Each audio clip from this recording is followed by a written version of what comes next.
Un giubileo è un tempo stabilito dalla Chiesa per la conversione, per la penitenza, per l'esercizio della misericordia di Dio mediante la sua Chiesa.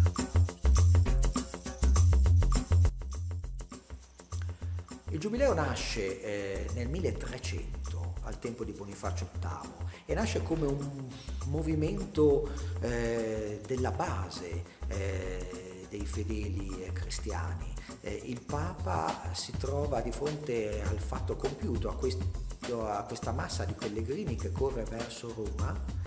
Il Papa Bonifacio coglie l'occasione e in seguito a questo promulga una bolla con la quale a determinate condizioni concede le indulgenze, e così avviene